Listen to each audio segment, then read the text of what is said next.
बिस्मिल्लाहिर्रहमानिर्रहीम। अस्सलाम वालेकुम नाजरीन, मैं हूं जमशेद अंसारी। नाजरीन, आज 11 जून 2021 है और आज की इस वीडियो में हम एक इंतहाई अहम मौजू को ज़ेरे बहस लाएंगे। नाजरीन, आम तौर पर कहा जाता है कि हम गुनाह करते हैं तो क्या हुआ, हम तौबा कर लेंगे।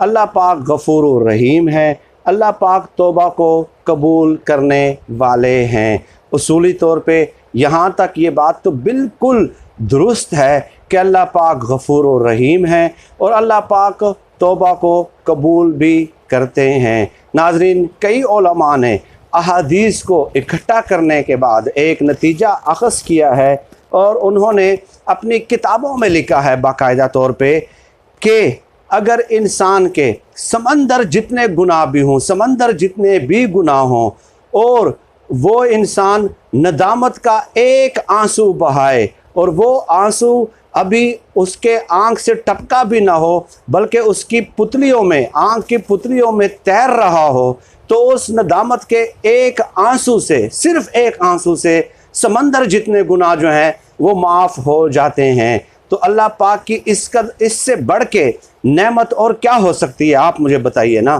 कि समंदर जितने गुनाह आँख के नदामत के एक आंसू से माफ़ हो जाते हैं। इसके अलावा हदीस पाक में आता है नाजरीन कि नबी करीम सल्लल्लाहु अलैहि वसल्लम ने फरमाया कि अगर आपके गुनाह इस कदर हों कि ज़मीन और आसमान के दरमियान जो खला है, ठीक है, ये भर चुका है, बल्कि आपके नामाए अमाल में अगर एक भी नेकी नहीं है, एक भी नेकी नहीं है और इस कदर गुनाह है कि ज़मीन और आसमान के दरमियान जो खला है वो भर चुका है, तो अगर आप तौबा करते हैं, अल्लाह पाक की तरफ रुजू करते हैं, तो तौबा करने से आपके गुनाह ऐसे माफ़ हो जाते हैं कि जैसे आपने वो गुनाह किया ही ना हो। फिर आप तौबा करते हैं, ठीक है, फिर आप गुनाह की तरफ फिर चले जाते हैं, फिर तौबा करते हैं, अल्लाह पाक फिर माफ़ फरमाते हैं। यानी आप रोज़ाना गुनाह करते हैं, फिर तौबा करते हैं, अल्लाह पाक बार बार आपको माफ़ फरमाते हैं। इससे बढ़ के गफूर रहीम ज़ात कौन सी हो सकती है, क्योंकि ये अल्लाह का दरबार है, ये किसी इंसान का दरबार तो है नहीं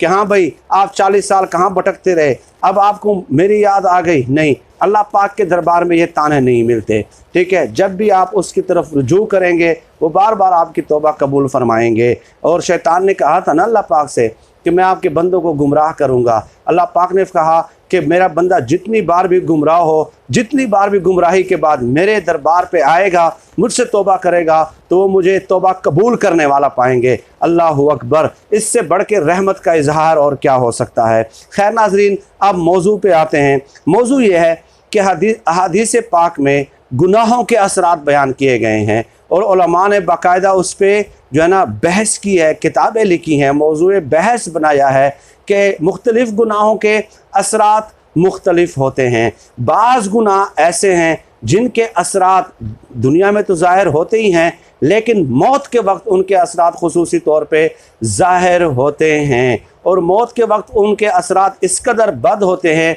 कि वो कलमा पढ़ने तक जो है ना नसीब नहीं होने देते। कुछ ऐसे भी गुनाह हैं, अल्लाह अकबर, इस किस्म के गुनाहों से हमें खुसूसी तौर पे बचना है। उलमा लिखते हैं कि कुछ गुनाह ऐसे हैं कि मौत के वक्त आपकी ज़बान पे फालिज का अटैक हो जाता है, ज़बान पे आप कलमा पढ़ना भी चाहते हैं तो कलमा पढ़ नहीं सकते। तो उन लोगों के लिए मेरा पैगाम है जो कहते हैं कि हम तौबा कर लेंगे, तौबा तो कर लेंगे, लेकिन आखिरी वक्त अगर ईमान से महरूम हो जाता है बंदा, दुनिया से रुखसत होते वक्त खुदा ना खास्ता महरूम हो जाता है बंदा, तो उस तौबा करने का फिर फ़ायदा क्या हुआ। नाजरीन, कई लोग ऐसे हैं, नबी करीम सल्लल्लाहु अलैहि वसल्लम की हदीस पाक है कि सुबह को लोग उठेंगे तो ईमानदार होंगे, रात को जब बिस्तर पे सोएंगे तो वो ईमान से महरूम हो चुके होंगे, ईमान से खाली हो चुके होंगे। तो कितने लोग ऐसे हैं जिनका पूरी ज़िंदगी नाम मुसलमानों की फहरिस्त में होता है, लेकिन मरते वक्त जो उनका जो वो होता है,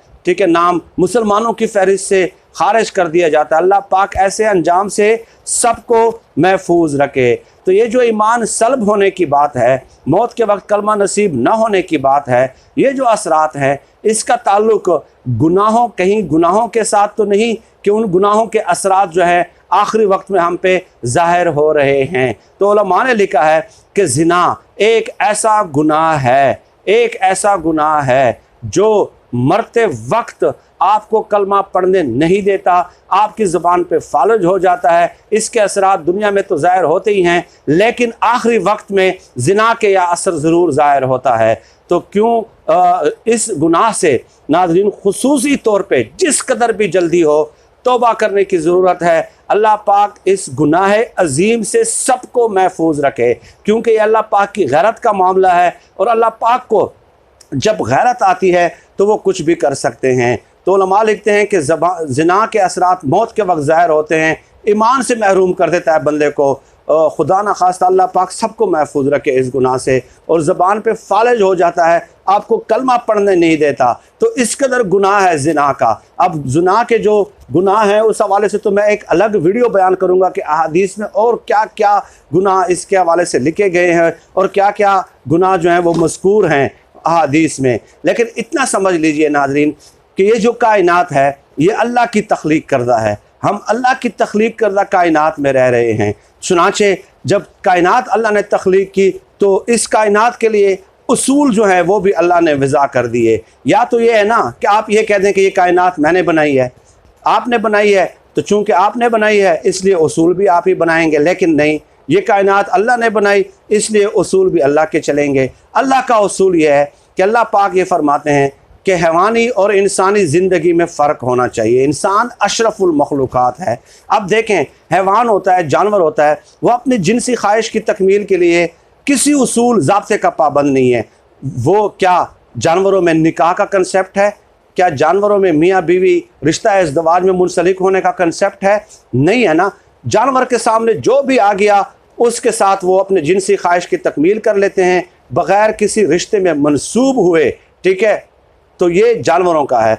अब इंसान भी अगर बग़ैर रिश्ता इज़्दवाज में मुंसलिक हुए बग़ैर ही, ठीक है, ज़िना से अपने जिनसी ख्वाहिश की तकमील करता है, तो इसका मतलब ये हुआ कि वो जिनसी ख्वाहिश की तकमील उस पैमाने पे कर रहा है जिस पैमाने पे, जिस तरीके पे जानवर अपने जिनसी ख्वाहिश की तकमील करते हैं। तो इसलिए वो हैवान कहलाने का मुस्तहिक होता है, वो अशरफुल मखलूक़ात के ज़ुमरे में फिर नहीं आता, वो उस इंसानों के उस दायरे से निकल जाता है वो इंसान जो ज़िना के ज़रिए अपने जिनसी ख्वाहिशात की तकमील करता हो। चुनाचे अल्लाह पाक ने तमाम मज़ाहिब में ये कंसेप्ट है कि जिनसी ख्वाहिश की तकमील करनी है तो रिश्ता इज़्दवाज में मुंसलिक होना है। देखें, मुख्तलिफ़ मज़ाहिब में आप देख लें कि तशहीर के अपने तरीके हैं जो रिश्ता इज़्दवाज में मुंसलिक होते हैं, लेकिन मकसद यही होता है कि तशहीर करना। रिश्ता इज़्दवाज में मुंसलिक होने के तरीके मुख्तलिफ़ हैं, लेकिन मकसद सब मज़ाहिब में तशहीर करना होता है,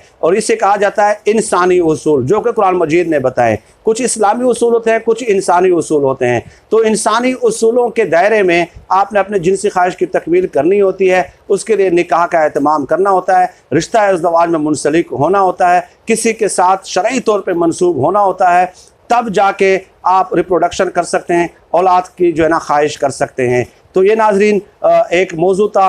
इस मौजू के कई पहलू हैं। अल्लाह पाक से दुआ है कि इस गुनाह अजीम से हमें सब मुसलमानों को महफूज रखे, पक्की तौबा करें, अल्लाह पाक से इस्तिताअत तलब करें कि या अल्लाह पाक आप हमें शैतान के शर से महफूज रखें, अपनी इबादत करने की तौफीक दें। ये जो हम दुआ पढ़ते हैं ना, ला हौला वला कुव्वता इल्ला बिल्लाह, तो इसका मतलब यही होता है कि मैं बेबस हूँ, या अल्लाह पाक आपने मुझे तौफीक देनी है अपनी इबादत की, और गुनाहों से बचाना है आपने मुझे। ठीक है, तो अल्लाह पाक से तलब किया करें, गुनाहों से बचने की दुआ किया करें और इबादत करने की दुआ किया करें। तो क्यों नहीं अल्लाह पाक ज़रूर आपको बचाएंगे, लेकिन उसके लिए आपका भी मुसम्मम इरादा ज़रूरी है। आज के लिए इतना ही। अल्लाह हाफिज़।